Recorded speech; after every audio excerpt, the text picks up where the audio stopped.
Welcome to today's exploration into one of the most intriguing mysteries in the Book of Revelation, the number 666, famously known as the number of the beast. Many have speculated about its meaning, linking it to everything from historical figures to future apocalyptic leaders. But today we're delving into a lesser-known perspective, the possibility that the name Adonikam holds the answer to this ancient riddle. Let's start with the text itself. Revelation 13:18 reads, "Here is wisdom. Let him that hath understanding count the number of the beast, for it is the number of a man, and his number is 666." For centuries, people have interpreted this text using a method called Gematria, where numbers are substituted for letters to reveal hidden names or messages. However, the use of Gematria can yield a multitude of names, making it hard to identify any one answer. Could there be a simpler solution? Enter Adonikam. In the Old Testament, specifically in the book of Ezra, the name Adonikam is uniquely associated with the number 666. It's here that we find a fascinating clue.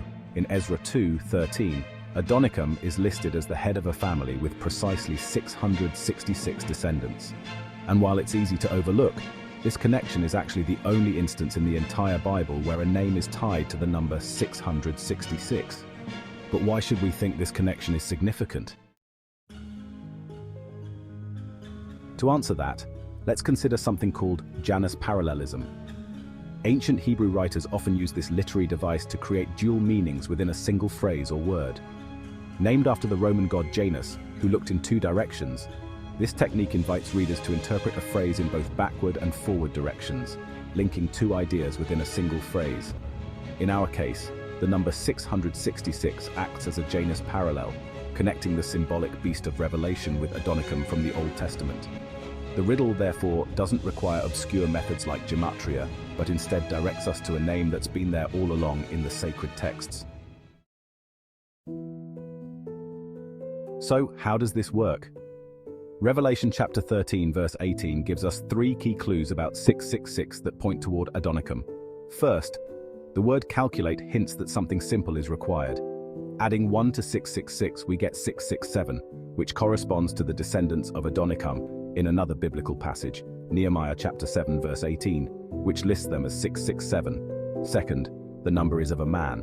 This clue suggests that the number 666 is directly linked to a man's family or lineage.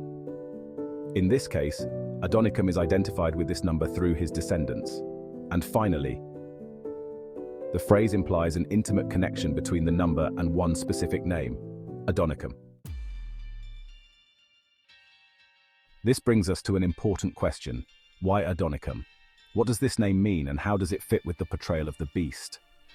The name Adonikam translates to "the Lord arises" or "my Lord has arisen," an expression of divine strength and supremacy. But in the context of Revelation, the beast also exalts itself, demanding worship and imposing its will upon humanity. Thus, Adonikam becomes a fitting symbolic choice for a figure who blasphemously elevates himself to a divine status.